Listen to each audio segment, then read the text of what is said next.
안녕하세요. 오늘은 독립운동가 인명사전 프로젝트 첫 번째 시간으로 김병조라는 분에 대해서 한번 이야기를 해보려고 합니다. 이 김병조라는 분은 3.1운동의 민족대표 33인에도 포함되셨던 분입니다. 이 3.1운동의 민족대표 관련해서는 몇 해 전에 설미순 선생님께서 말했던 태화관에서의 낭독에만의 의미만을 갖는 고통받던 민중을 대변하지 못했던 여러 가지 의견이 있지만, 이 김병주님은 민족대표 33인에 포함이 되긴 했지만 당시 태화관에는 나오지 않았습니다. 바로 민족대표 33인 분들 중에는 각 현장에서 3.1운동을 지휘했던 분들도 계신데요. 그 분 중에 한 분이셨던 분입니다. 이 선천에 있었던 3.1운동의 만세 운동을 직접 지휘하고 이렇게 활동을 전면 책임졌던 분이 바로 김병조 선생인데요. 이분에 대해서 오늘 한번 이야기를 해보도록 하겠습니다. 처음에 김병조 선생님이 3.1운동에 가담하게 된 계기는 이승훈이라는 분을 만났기 때문입니다. 1919년 2월 목자였던 김병조 선생은 선천으로 장로회 집회에 참여하기 위해서 가게 되는데요. 그때 이승훈이라는 분을 만나게 됩니다. 이 독립운동가이자 목자였던 이승훈은 김병조에게 3.1운동에 대해서 이야기를 하게 되었고, 3.1운동에 대한 계획 소식을 듣자마자 김병조 선생은 민족대표 33인에 참여할 것을 그 자리에서 바로 동의를 하셨다고 합니다. 그래서 3.1운동이 일어날 때 태화관으로 오지 않고 선천에서 3.1운동을 직접 지휘해서 전개해 나갔던 그런 활동을 하시기도 하셨습니다. 이후 김병조 선생은 상해에 망명을 하게 되는데요. 상해에 망명한 김병조 선생은 임시정부 상임이사, 임시의정원 등을 지냈고, 또 임시정부 내에서 사료편찬위원으로 근무하시면서 독립운동에 관련된 여러 책을 발간하신 것으로도 유명합니다. 또 1920년 한국과 중국인들로 구성된 독립운동단체인 한중호조사 우리나라 대표로 참여할 때 한국 독립운동 사략이라는 책의 상편을 저술하시기도 하셨습니다.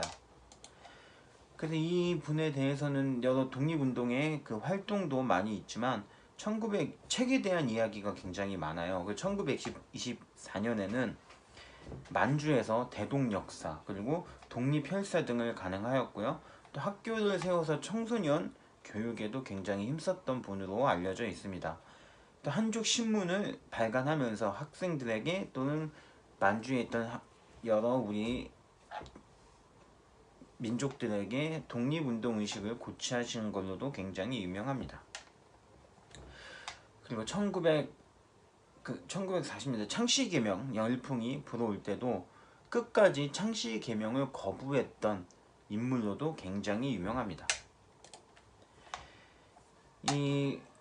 이분에 대해서 마지막에 대해서는 몇 해에 언제 숨을 거뒀는지에 대해서는 정확히 알려져 있지 않지만 가장 중요한 거는 광복 후 반공단체를 조직하여 시베리아에서 활동하다가 소련 군정에 체포된 것으로 알려져 있습니다.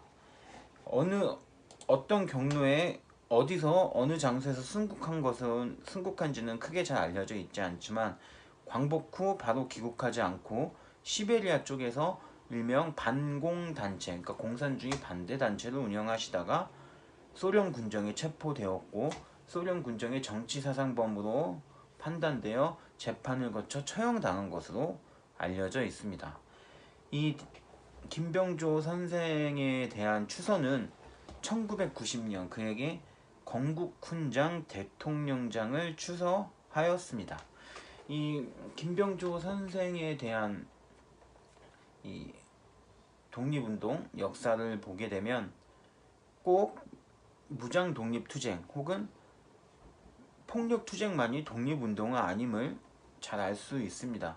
3.1 운동에 참여하시면서 이 선천에서 만세시인 운동을 주도했지만 그 이후에는 독립운동에 관련 여러 책들 그리고 민족의식을 고취시키기 위한 여러 신문들을 창간하셨고 또 학생들을 교육하기 위한 학교도 개교하시면서 이 민족 독립운동이란 우리가 아는 폭력, 무장투쟁도 분명히 소중한 우리의 독립운동의 역사이지만 이런 분들의 이런 정신적인 독립운동 역사?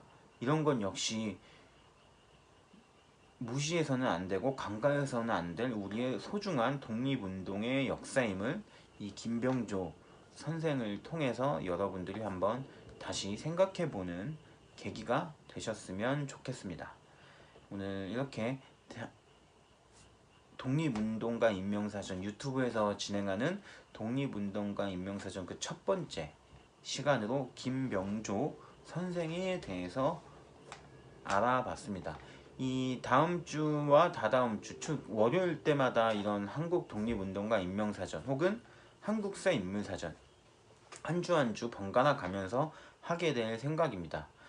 그리고 이제 수요일 날에는 그 역사 프레소라는 컨텐츠를 진행하면서 여러분들이 알지 못했던 역사에 대해서 이야기해보는 시간을 갖게 될 거고요. 금요일 같은 경우는 드라마와 관련된 역사 소재를 진행해 보려고 합니다. 드라마 속에 있었던 역사적 설정이 과연 진실과 역사적 사실과 어떻게 부합이 되는지 혹은 이 드라마 속에 있었던 등장인물이 드라마 속의 등장인물에 대한 그런 관련된 여러 역사적 사건, 사실들을 실제와 드라마와 대변해보는 뭐 이런 식으로 하다 보면 드라마를 다시 보는 재미도 있으실 수 있고요. 앞으로 계속 방영 예정인 드라마에 대해서도 어느 정도 시대적 배경 그리고 그 인물의 배경에 대해서 여러 가지 얘기하는 시간을 가져보려고 합니다. 오늘은 이렇게 한 7분, 8분 정도 영상이 될 것 같네요.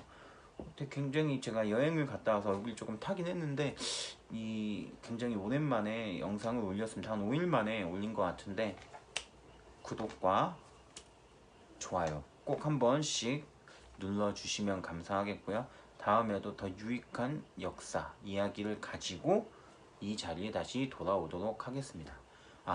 그리고 제가 이 월수금 컨텐츠만 별개로 1년의 역사 강의를 올려드릴 생각이 있습니다. 그래서 중간중간 뭐 공부하면서 어려웠었던 뭐 사화, 분당 정치 여러 가지에 대한 정리 강의도 올릴 생각이시니까요.